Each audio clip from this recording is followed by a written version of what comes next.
For decades, Eddie Murphy was untouchable, the king of comedy, the voice that could make millions laugh until they cried. From Saturday Night Live to Beverly Hills Cop, he was a one-man revolution. Every word, every expression, every punchline turned to gold. But behind the laughter, behind the fame and fortune, was a story few ever knew, one filled with pain, loneliness, and a lifetime of personal battles that nearly destroyed the man who made the world smile. At just 21, Eddie became a global icon, rich, famous, and adored. But with fame came vultures, the tabloids, the critics, the fake friends, and the relentless pressure to always be funny. No one stopped to ask what it was doing to him.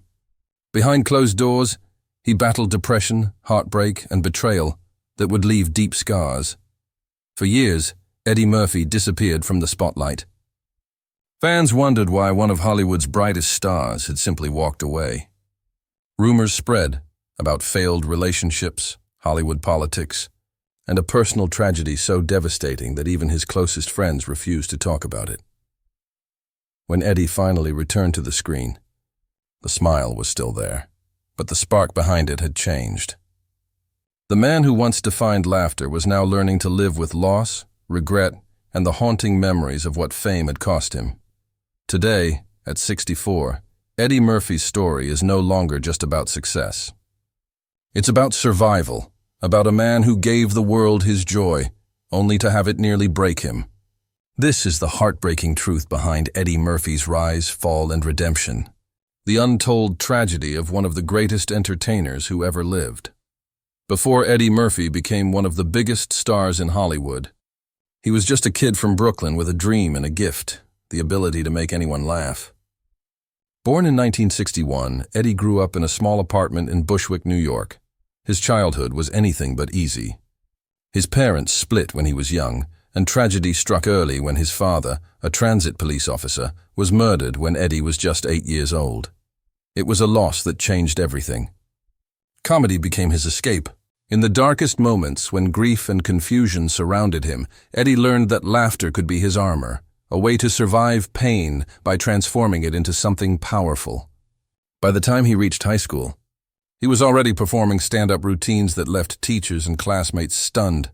But no one, not even Eddie, could have imagined how quickly his life was about to change.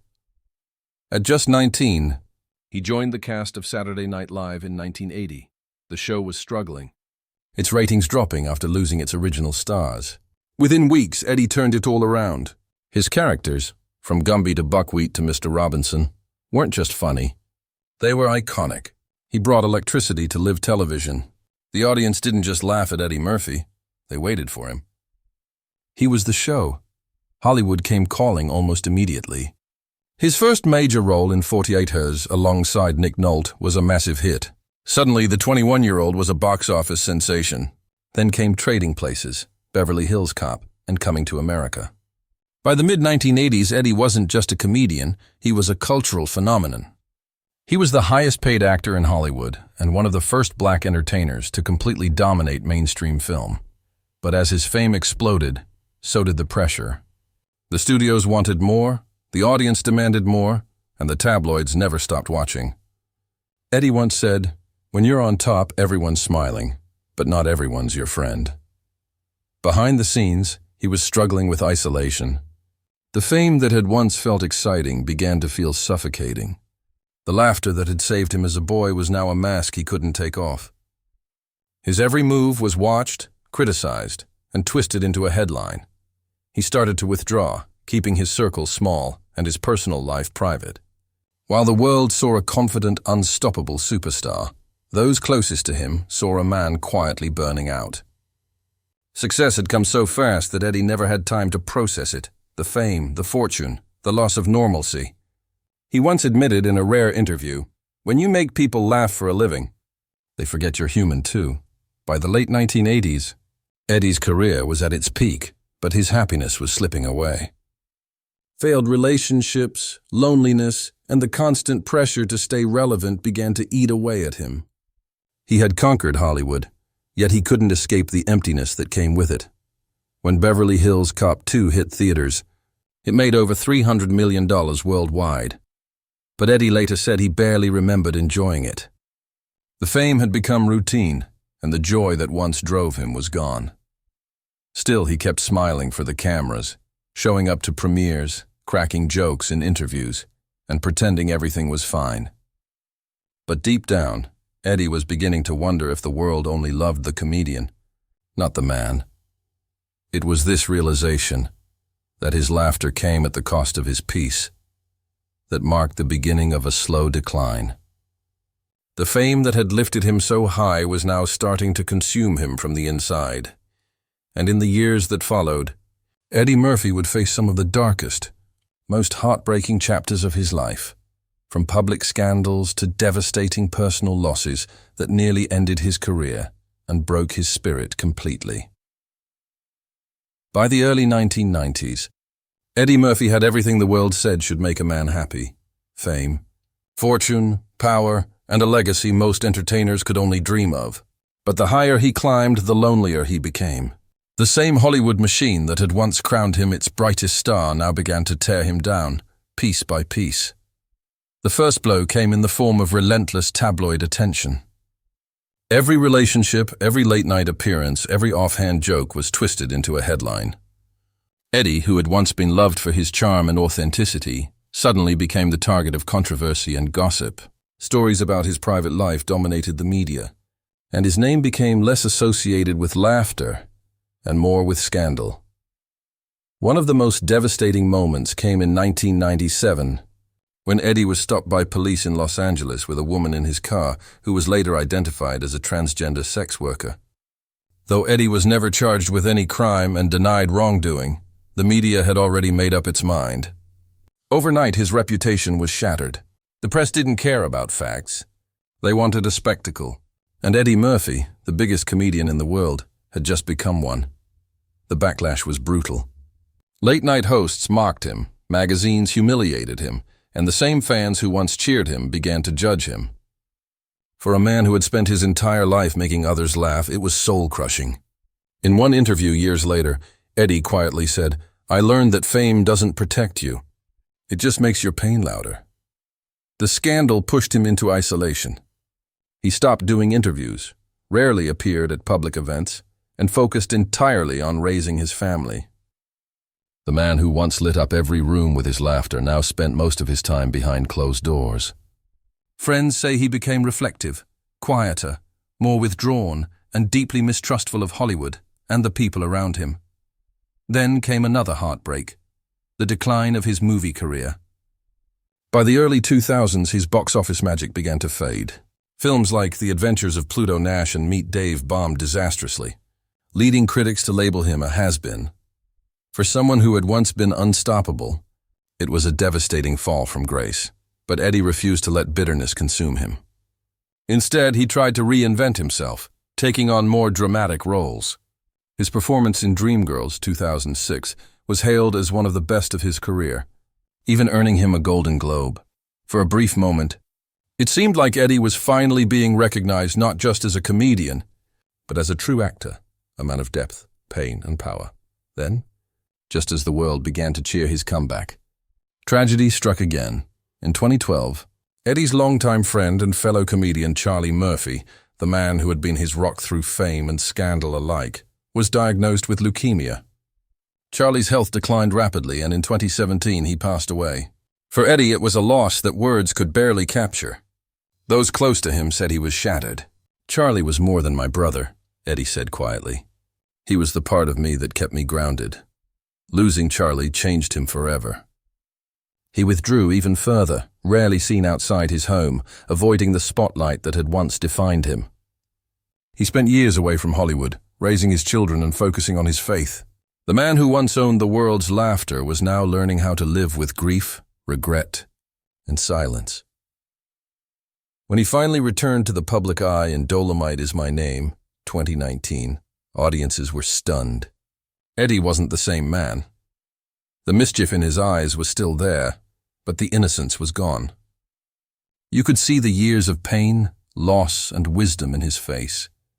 He had made peace with the world, but it came at a heavy cost. The scandals had faded, but the scars never did. Eddie Murphy's story had become one of redemption, a man who had laughed louder than anyone, only to discover that true happiness had nothing to do with fame and everything to do with healing. By the time Eddie Murphy reached his 50s, the world saw him as a man who had finally escaped the chaos of fame. But behind that calm exterior was a heart shaped by heartbreak. A man who had loved deeply, lost painfully, and spent years searching for something real in a world that only saw him as a punchline. Eddie's love life had always been under a microscope. In the 1980s, he dated supermodels and pop stars, but none of those relationships lasted. His first marriage to model Nicole Mitchell seemed like a fairy tale at first. They had 5 children together, and for a time, Eddie looked truly happy. The red carpets, the laughter, the family photos, it all looked perfect. But fame has a way of breaking even the strongest foundations. Eddie's relentless schedule, media attention, and the pressures of Hollywood life began to take a toll. By 2006, after 13 years of marriage, Nicole filed for divorce, citing irreconcilable differences. Behind the scenes, friends said Eddie was devastated. He had always dreamed of a stable family, something he never had growing up, and losing that dream crushed him. Then came another public heartbreak, his relationship with Spice Girl Melanie Brown, better known as Mel B. Their romance was passionate but short-lived. When Mel announced she was pregnant with his child, Eddie publicly questioned the paternity, leading to a media storm that humiliated them both. A DNA test later confirmed that he was indeed the father of their daughter, Angel Iris Murphy Brown. Eddie eventually accepted responsibility, but the incident left a permanent scar on his reputation and his heart. Those who knew Eddie during this time described him as a man with a wall around his heart. He had learned that love, like fame, could be both beautiful and cruel.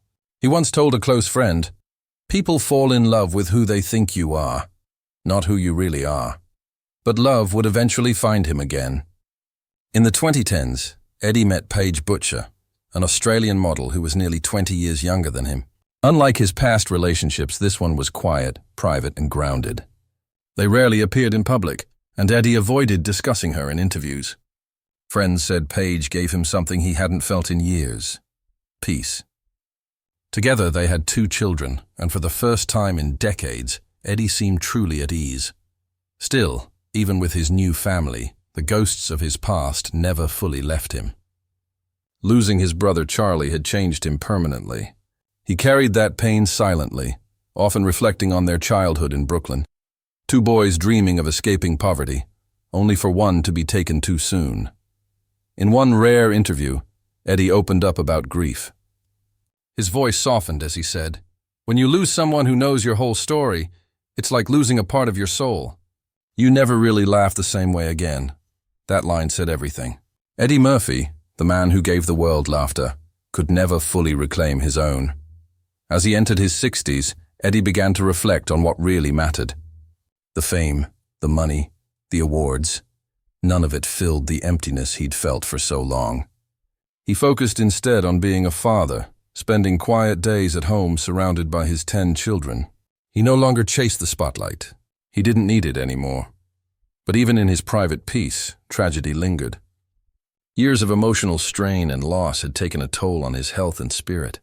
Friends noted that Eddie had grown quieter, more contemplative, almost weary. "He still laughs," one close friend said. "But now it's different. It's softer, like a man who's seen too much and finally understands what matters." Through all the heartbreak, Eddie Murphy's greatest tragedy wasn't the scandals or the losses. It was the way fame robbed him of the simple joy he once found in laughter. The boy from Brooklyn who used comedy to survive pain had built an empire from it, only to discover that the laughter that once saved him could also destroy him. As Eddie Murphy entered his 60s, the once unstoppable force of energy had transformed into something quieter, wiser, more reflective. The man who had once owned every stage, every screen, every laugh was now at peace with stepping back. But behind that peace lay a lifetime of struggle, battles fought in silence, heartbreaks endured away from cameras, and lessons learned the hard way. To the public, Eddie's return to the screen in Dolomite Is My Name, 2019, felt like a comeback. But to Eddie, it was something much deeper. It was closure. He wasn't trying to reclaim his fame.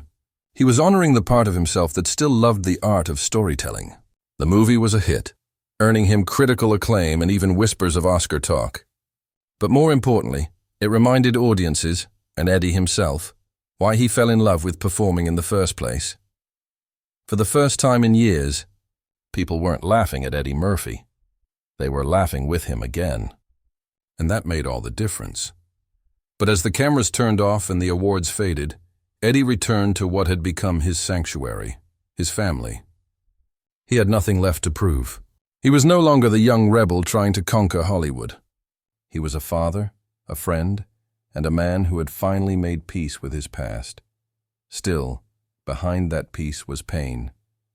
Eddie's body and mind had been through decades of pressure, grief, and exhaustion. Close friends revealed that as he aged, Eddie began to struggle with health issues that reminded him of his mortality. "He's not sick," one insider said, "but you can tell he's tired. Life hasn't been kind to him even when it looked like it was, and that's the heartbreaking truth. For all the success, Eddie Murphy's life has been a story of survival. He rose from poverty, lost his father young, faced racism and rejection, battled the cruelty of fame, and endured public humiliation. Yet somehow, he kept going. He kept laughing." In one emotional interview, Eddie summed it up perfectly. "Everybody thinks I'm this happy-go-lucky guy.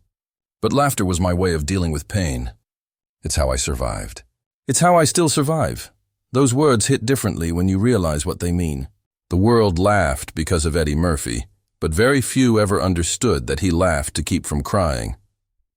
Today, at 64, Eddie lives a quiet life far from the spotlight that once consumed him. He spends most of his time with his children, choosing privacy over publicity. He's often described as a different man, humble, gentle, and deeply spiritual. The man who once headlined stadiums now finds happiness in small things, family dinners, music and the sound of his kids' laughter. That's the life he always wanted. Not fame, not money, just peace. But even with the calm, there's a shadow that never completely fades. Losing his brother Charlie, his father, and several close friends left holes in his heart that no success could ever fill. He once said quietly, "You get older, and you start losing people. That's when you realize what really matters. It's not the fame, it's not the jokes, it's love." And maybe that's the real legacy of Eddie Murphy. Not just the laughter he gave the world, but the strength he showed behind it. He taught millions to laugh. But his own story is a reminder of how fragile the human spirit can be, even for a legend. Eddie Murphy's tragedy isn't that he fell from fame. It's that he gave everything, his time, his energy, his heart, to make the world smile, while quietly carrying pain that few ever saw. Yet even through all the heartbreak, Eddie Murphy remains a symbol of resilience, a man who refused to be broken, a man who turned his wounds into comedy, his sorrow into art, and his survival into inspiration. Because sometimes, the funniest people are the ones who've cried the most. And in the story of Eddie Murphy, behind the fame, the laughter, and the heartbreak, lies the soul of a man who taught the world how to laugh, even when he couldn't.